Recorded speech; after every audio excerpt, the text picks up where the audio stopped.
1939年，国民党作战参议屈文志投降日军，密谋暗杀第9战区司令薛岳，被我党潜伏者识破并及时制止。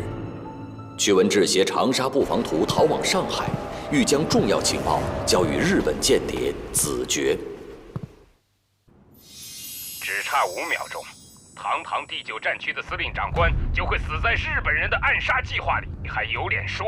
你们的安保措施在理论上无懈可击，是我们失职。更可笑的是，阻止这次暗杀计划的居然是共党，这简直是耻辱，天大的耻辱！局座，这件事情我们一定会追查到底。马上给我派人去上海，抓捕屈文志。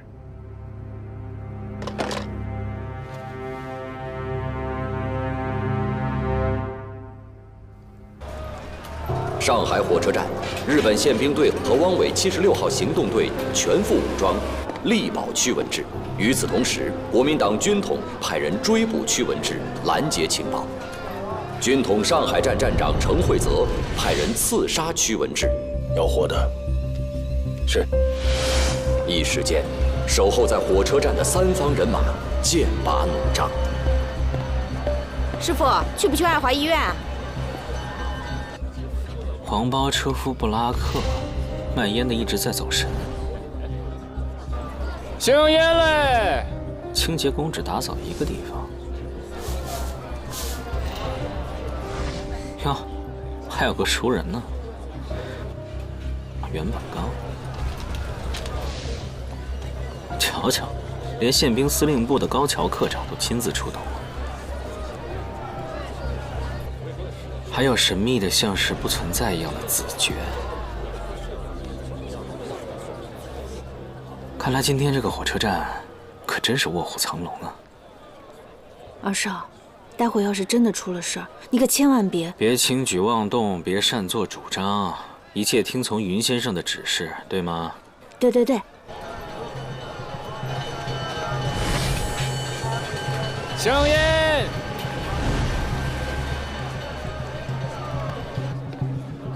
那不是我亲爱的程伯伯最得力的助手郑和吗？军统的人也来了。二少，星源那有动作了。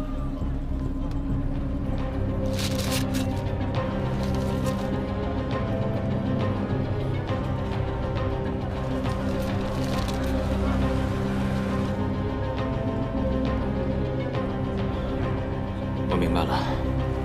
你明白什么了？姓袁的显然是在测风速。这座楼上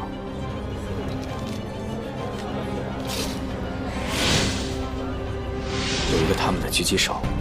我宁肯要一个死人，也不能让他落到中国人手里。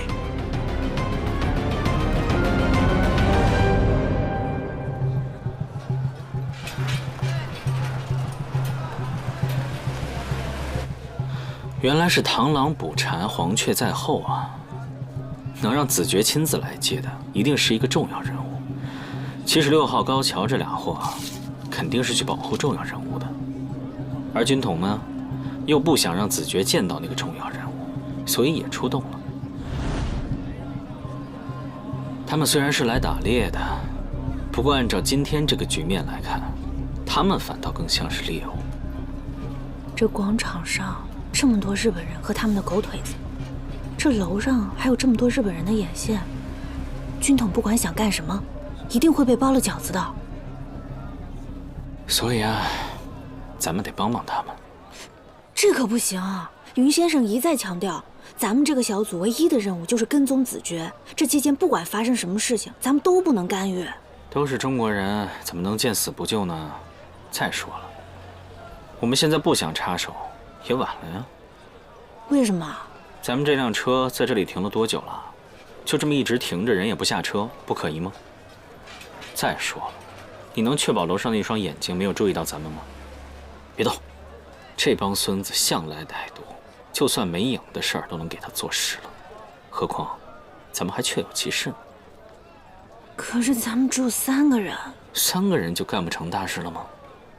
咱们到达这里的准确时间是9点19分，而在9点以后，进入大楼的生脸很有可能就是你要找的那个人。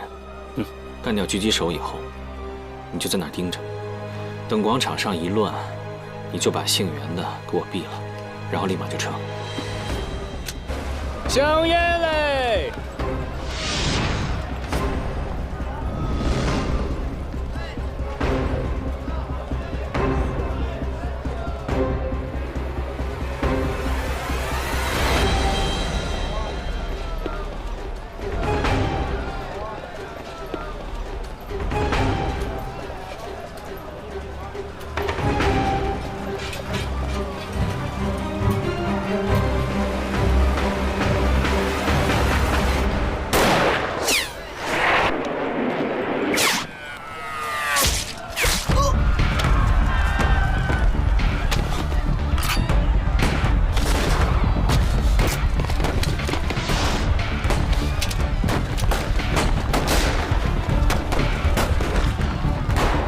走。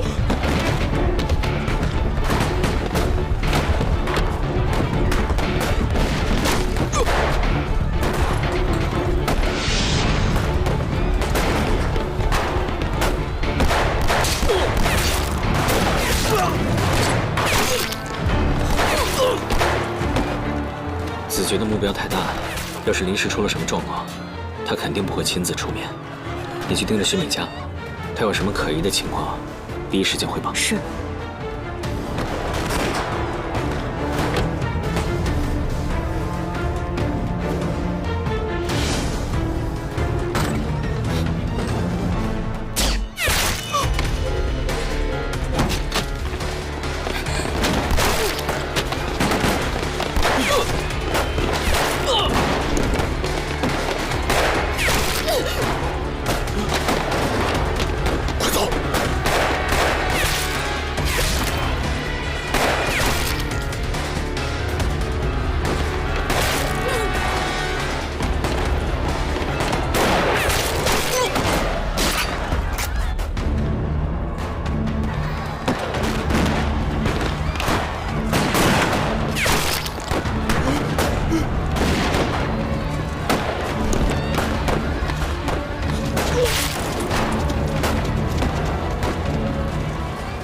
我们的狙击手应该已经被干掉了。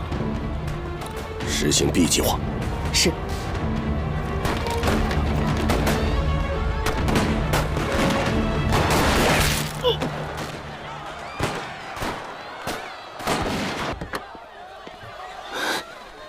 你去给76号的人打个电话，就说在火车站附近发现了一个通缉名单上的抗日分子。那个人上了一辆车，车牌号是0231。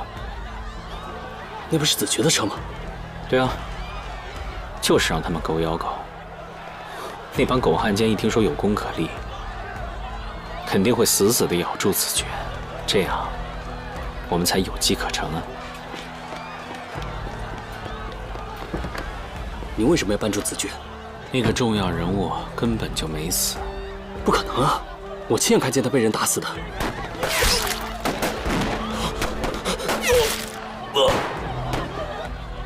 那应该是个替身。人是被高桥打死的，他带着日本宪兵跑过去的时候，连看都没有看过那个人一眼，只顾着找军统的人。这证明什么？死的那个人根本就不重要，正主已经被转移了。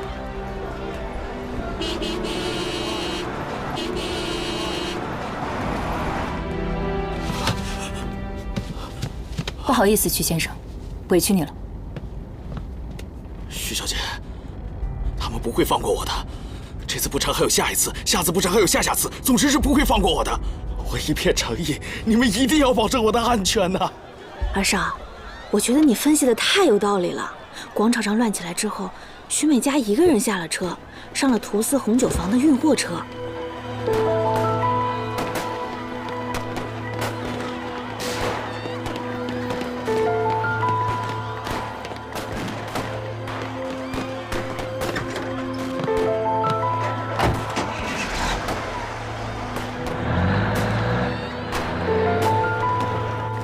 这就对上了，他们把那个人塞到红酒房的货车上拉走了，所以我才要绊住子爵。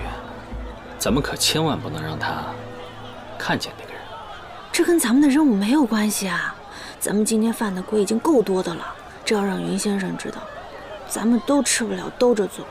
唉，将在外，君命有所不受啊。咱们这是突发状况，就得灵活处理。你赶紧的呀，我后面还有别的计划呢，别误了我的大事。去啊，去啊！哎，二少，您真的不能这样。云先生一再强调，这个子爵他不好对付，他特别谨慎。好，就算是您把他办住了，那也不好收场呀。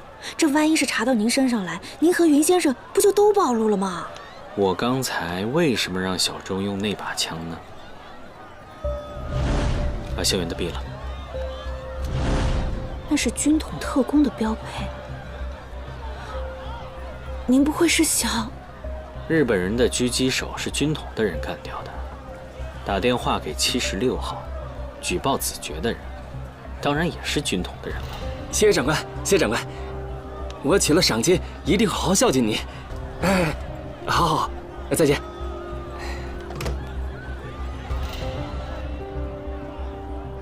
二少爷，您到底是为什么非要这么做呀？好奇呗。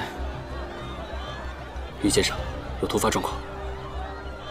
能惊动子爵这样的人物，咱们要是能把他握在手里，可是大有用处的。其实吧，我确实有一点点私心，我要拿他跟我爸换一样东西。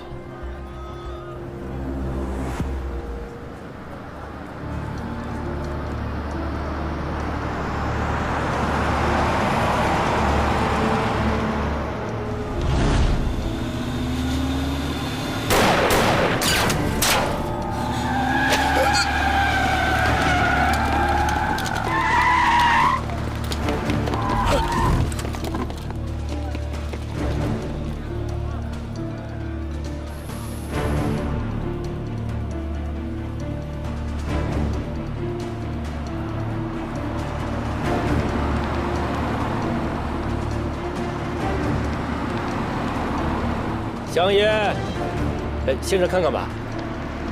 哎，香烟来。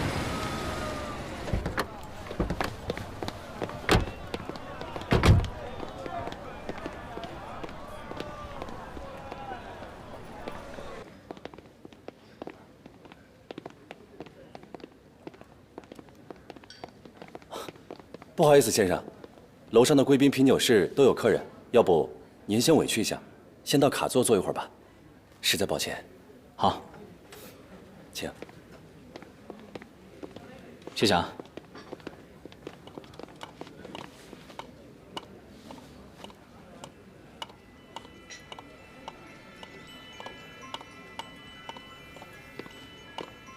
不好意思，小姐，请问您找哪位？刚才一位先生打电话到我们店里订了寿司，让我们派人送到这里。他说他在1号包房，麻烦您通融一下，我要把寿司亲手送到客人手中，拜托了。请您稍等片刻，我要和我的客人确认一下。那麻烦您了。不客气。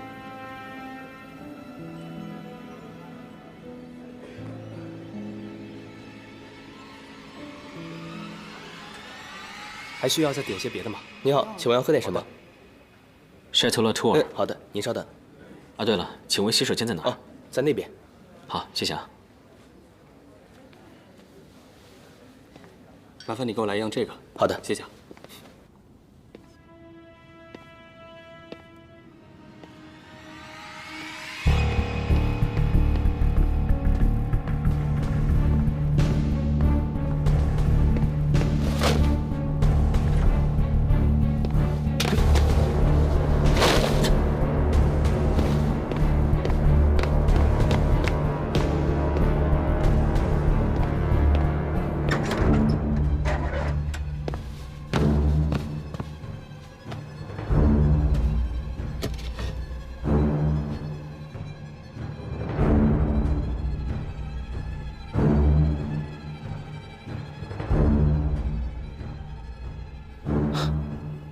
还真是委屈了这位重要人物。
不知道他是远东国际通信局的董事吗？嘿，不确认直接开枪！嘿，混蛋！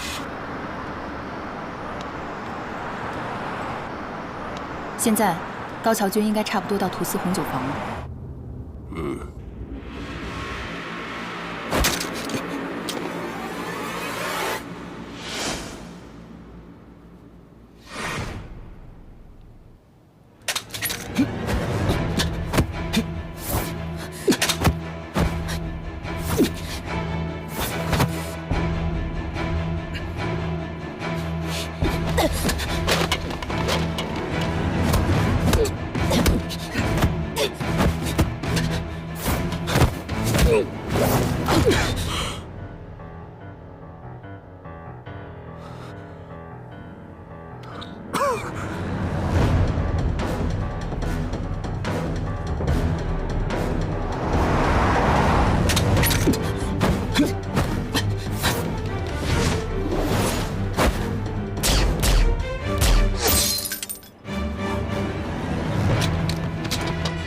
怎么回事？怎么回事？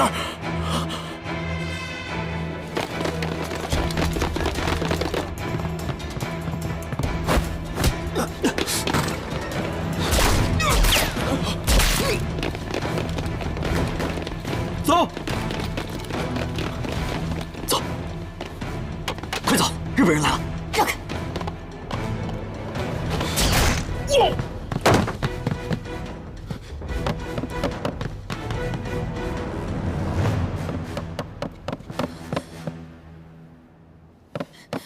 人呢？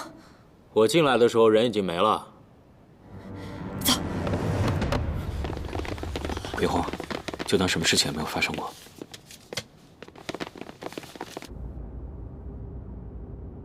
藏在红酒房的那个日本女人是假的。你怎么知道她是假的？日本人长期跪坐，他们的腿都会有不同程度的内八字，可那个女人双腿笔直，不像是有长期跪坐的习惯。而且她的身手相当不错，我猜她也是冲着那个重要人物去的。号外号外！上海滩特大新闻：知名银行家徐晋生因拒绝兑换日本储备券被暗杀。号外号外！号外号外！号外号外！知名银行家徐晋……来份报纸。哦。给。二少。号外号外！号外号外！知名银行家徐晋生因拒绝兑换日本储备券被暗杀。二少爷，走啊！坚决抵制储备券！抗议侵略者掠夺行为！抗议侵略者掠夺行为！坚决抵制储备券！坚决抵制储备券！抗议侵略者掠夺行为！抗议侵略者掠夺行为！抗议侵略者掠夺行为！抗议侵略者掠夺行为！弗兰克先生，感谢法兰西银行对我们工作的大力支持。我相信，我们的付出一定会换来丰厚的回报。说实话，野田先生，我更关心我们法兰西银行和法租界的未来。多谢，那就让我们共同期待了。不客气。坚决抵制储备券！坚决抵制储备券！我们合作的前景依然是非常好的。就是这样。对，这非常好。放心。小申是可以的。爸，你在干什么？那些储备券根本就是一堆废纸。小申，闭嘴！这位是啊，野田先生，对不起，这是我的儿子，他没有礼貌，我回去一定好好管教他。野田先生，那你先忙，今天情况特殊，我就不远送了。不必不必，再次感谢。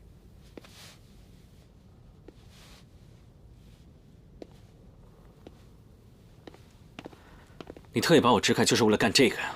我做的决定，什么时候轮到你指手画脚？你父亲只是在执行我的命令而已，明白吗 ，Frank 先生？你不会以为日本人真的想跟你们法国人做朋友吧？他们根本就是狼子野心，得陇望蜀，迟早有一天，他们会把主意打到你们头上。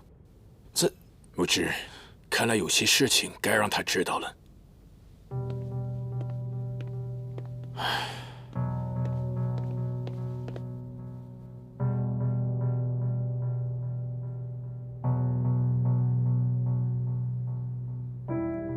我也不怕实话告诉你，日本人那些废纸，我也不想要。可如果以失去法兰西在上海的租借权利为代价的话，我宁可被敲诈。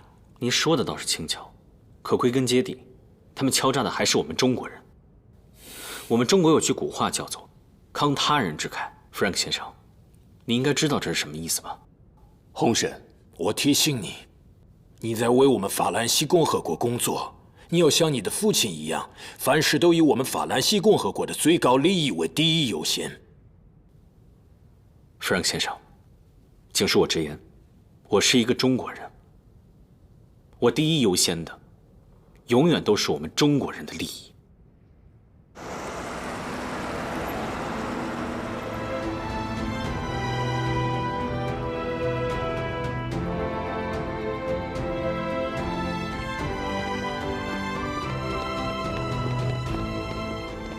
云先生回来了。你们两个到我书房来，小申，在这等着。哎。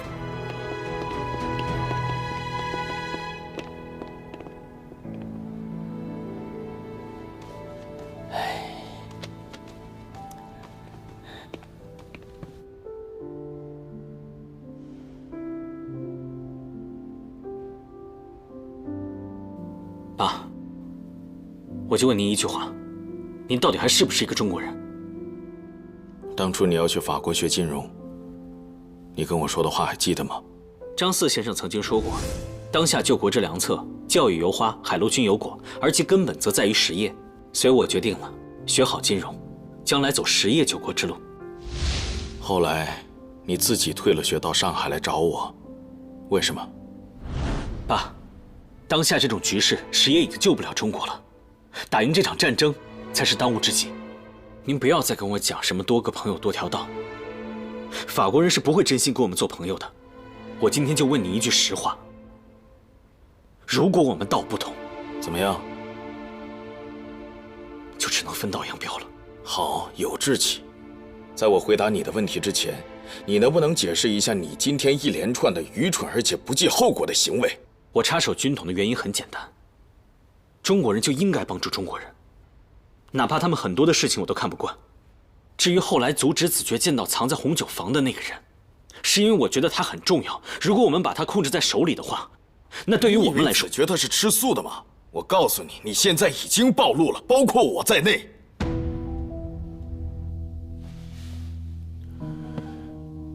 我不知道他是什么时候开始调查我的，也不知道进行到了哪一步。这太被动了。我很不喜欢这种感觉，居然任由一个这么可怕的敌人肆无忌惮地窥视了我这么久。这是我特工生涯最大的耻辱。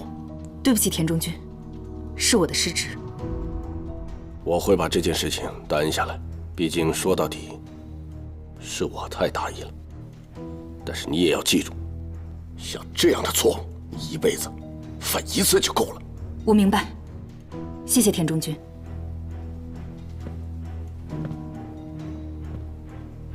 云木之，可惜啊，这么好的阳光，你以后是看不见了。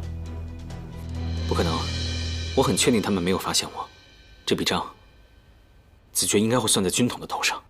你太小瞧红酒房里面那些人了。那高桥呢？他为什么这么快的时间就赶过去了？你不觉得奇怪吗？如果你只是在火车站帮了军统的忙，而没有阻止子爵去跟他们见面，那还好。那么今天这件事情是个无头案，短时间内查不到我们这儿。可是你自己拿着把柄上赶着让人抓，自作主张、自以为是，去阻止子爵跟别人见面。你以为这件事你做成功了吗？那我现在告诉你，子爵是布了一个陷阱，而你跳进去了。您是说，子爵在火车站就开始怀疑干掉他们狙击手的人不是军统？他在中国潜伏了这么多年都没有被发现，靠的是什么？因为他聪明，他敏锐，他不相信巧合。小周干掉日本人的狙击手只开了1枪，这是一个关键点。而就凭这一点，子爵可以判断出来，火车站还有第三方势力存在。你跟踪了他那么长时间，他的行事风格你应该了解。火车站发生这样的事情，他应该第一时间回到远东电信局，继续做他的股东，而不是继续去跟别人见面。说明什么？说明这就是一个圈套，而你是进了圈套的人。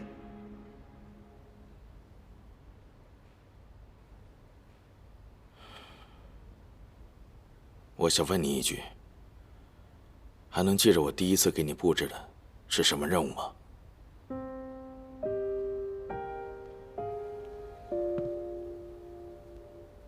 记得。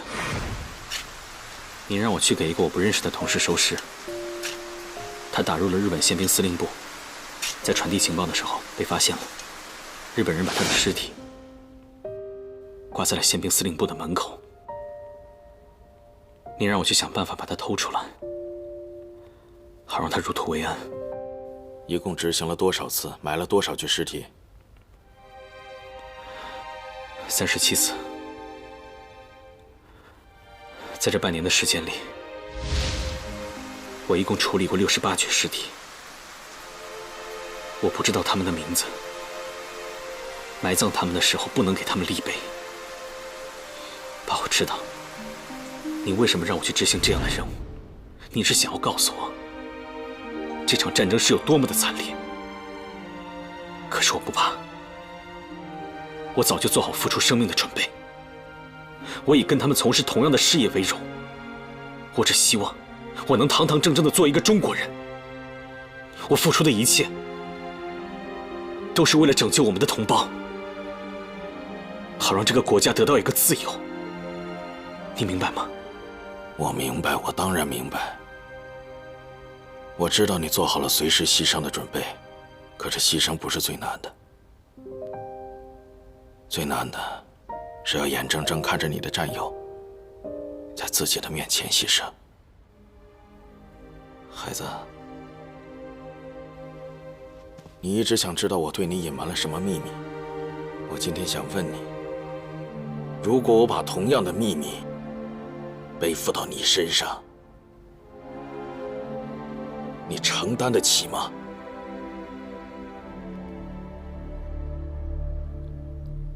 不，表哥，你现在不方便，家里那么多人都仰仗你一个人呢。你只需要帮我留意一下哪个单位招人就可以了，不需要你直接安排。说吧，屈文志为什么会到日本人手里？啊？他现在又在哪儿？程先生，说个屁！我要的是解决方案。我觉得表妹的建议很好。屈文志现在就是个烫手的山药，不管是谁贸然接过来都后患无穷。像屈文志这种级别的军官，无论是战士还是非战士，都会被情报机构严密的监控着。在这种情况下，他还能被人悄无声息的策反，并且策划了一场计划周密的暗杀行动，这里面的水太深了，谁也不知道最后会挖出什么样的内幕来。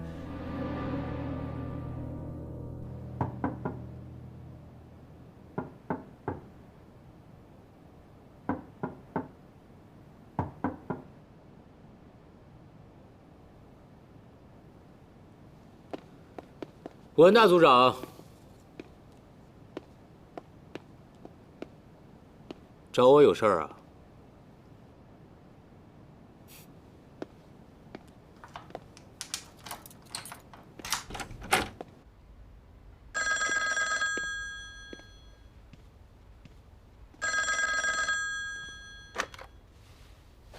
喂，我是于牧之。牧之啊，是我呀，陈慧泽啊。啊，有话请讲。牧之啊，红酒房的事情我得多谢你啊，要不是你及时通知我那个人被转移到了红酒房，我还真有可能把人给跟丢了。我喜欢有话直说的人。还有就是啊，跟你说个正事儿，红酒房那个人又找不着了啊。你呢，帮我留意一点，我也是一个知恩报德的人，刚好我手上有些德国人的情报，我想弗兰克先生一定会感兴趣。对不起，我对这个情报没兴趣。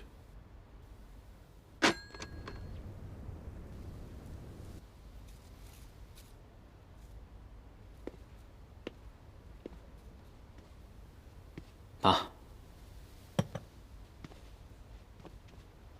子爵现在已经知道自己暴露了，他会加快时间行动。今天晚上的酒会不太平，做好准备。您的意思是，咱们也在今天晚上收网？对，既然事情已经摊开了，就不用再藏着了。具体的行动方案我来制定，但是有一个任务我会交给你。什么任务？红酒房的那个人消失了，去把他找出来。是程惠泽让您帮忙去找的吧？这些年您一直跟他有情报交换，难道你也跟他一样？小山，我跟你说过，在没有做好承受那些秘密的准备之前，请不要乱打听。听我接着往下说。今天上午10点28分，徐美嘉接到了一个电话，电话里面是这样说的：阿美，你上次说的那种英国香水，我买到了。你打错了。这个电话是从霞飞路的一个公用电话亭打过来的。我刚才不服气，您这么一说，我是真服了。连通话的时间、内容都掌握得如此精确，我猜您在子爵身边不止埋了一条线。我到达红酒房是上午9点50分，前后进出用了不到10分钟的时间。藏在红酒房的那个人在10点钟之前就已经不见了。在此期间，子爵和徐美嘉摆脱了76号的纠缠。当我到达那个地方的时候，他们回到了远东通信局。10点28分，霞飞路，这是2个比较重要的信息。那个人应该被护送到了另外一个更安全的地方。有人及时向徐美嘉汇报了情况。那个安全地点离霞飞路很近，步行的距离不超过3分钟。你分析得非常对。然后呢？我想到了一个地方，上海饭店。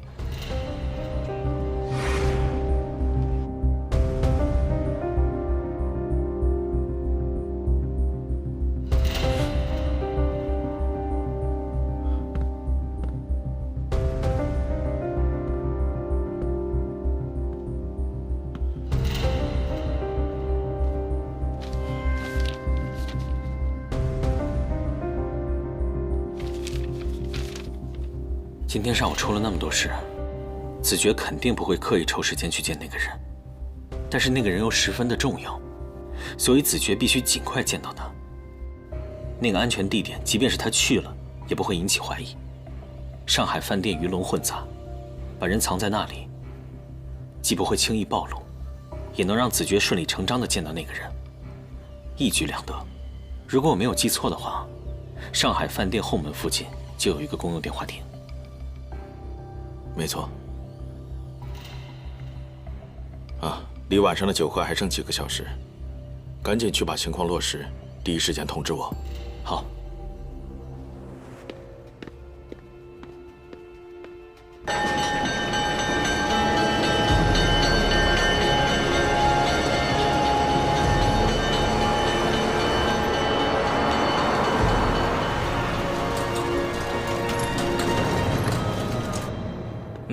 不错，我们银行要在你们这儿办酒会，多多少少会影响到你们这儿住的客人。这样，今天或者明天入住的客人都给他们房间送一瓶红酒。哇，二少办事就是常呀。行，那我就谢谢二少了。你看，这正好有12瓶红酒，你看够不够？不够的话，我再让他们去买。那这样，我先查一下入住单，您稍等。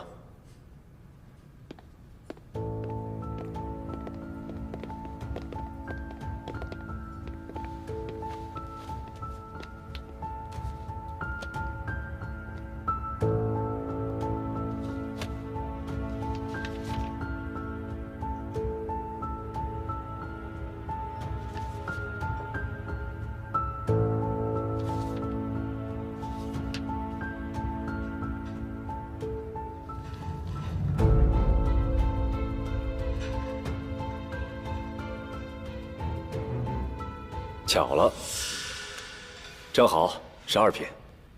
太好了，季小姐，那就麻烦您安排人把酒送过去吧。好的，没问题。二少说了，这个酒啊，就算在您头上。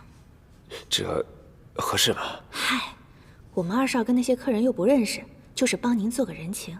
再说您也知道，我们二少啊，最喜欢交朋友了。明白，谢谢齐小姐。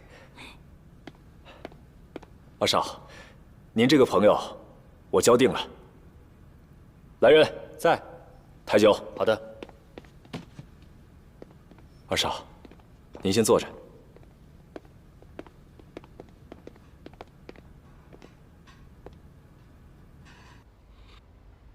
我跟陈慧泽确认过了，他的朋友老周，就是负责过当年7人会议的安保。太好了，这个消息很关键，这对我们以后的调查工作有很大帮助。可是这个昆吾啊，我找了他5年，一点头绪都没有。5年前的藏本事件，让这个昆吾露出了行踪，可是从那以后，他就彻底静默了。好像是根本就没有出现过一样。这个昆吾都成为我们一块心病了。日本人做的这个秘密战略特工计划，是冈村宁次一手炮制出来的，所有的节点上用的都是精英当中的精英，危害之大，隐秘之深，尤其是这个神秘的昆吾。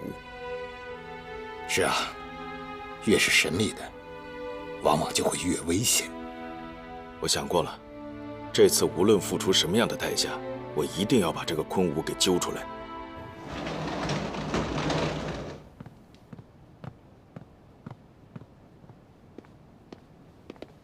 干什么？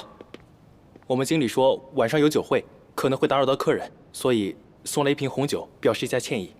502房间，除非是502房间给你们打电话，否则不要随便上来，也不要送什么东西，记住了吗？记住了，记住了。走。现在日本人兵临长沙城下，一场硬仗在所难免，所以组织上希望我能回长沙，亲自落实6届6中全会的一些精神。这其中有2条是重中之重。第一，就是开展和巩固敌后游击战场；第二，继续坚持国共合作，共同抗日，尽我们所能来配合国军在正面战场取得胜利。快住了！你要不要？不要。二少4个5。怎么了？二少，不好意思啊，这儿呢有个客人，他说他不需要，这不剩下一瓶红酒，送你了。这都不好意思啊。都是朋友，客气什么呀？多个朋友多条道。你要不要？能跟二少交朋友，我实在是太荣幸了。那我就恭敬不如从命了。这是哪个房的客人啊？这么不识货，这个酒可贵着呢。可不是嘛，是502的客人，今天早上刚刚住进来的。不过我看这人鬼鬼祟祟，一看就不像什么好人。他要能识货，哼，那才奇了怪了呢。不识货刚好，您有口福了。谢谢。那你们先玩着。上午10点23分入住，行踪鬼祟，还警觉到连一瓶免费赠送的昂贵红酒都不肯收。云鸿生要找的那个人，就住在502房间。对了，木之，我离开上海之后，你要跟家里暂时失联一段时间。你是知道的，像你这种级别的潜伏者，组织上是不会轻易让人知道你的真实身份，除非有极特殊情况，才会有人用备用的暗号来找你接头。办张照片？对，明白了。但愿我们下次再见面的时候，中国是我们自己的中国。是啊，我也希望这场战争早一点结束。木之，能够跟你一起并肩战斗，我非常高兴。我也是。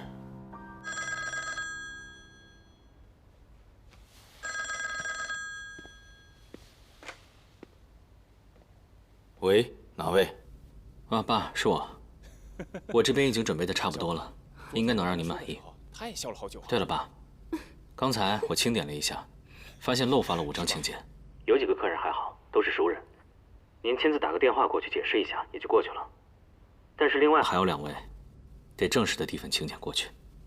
好的，这些都是小事情，可以处理。你要注意一下你自己。我希望今天晚上来的客人，都能够度过一个终身难忘的夜晚。好的，爸。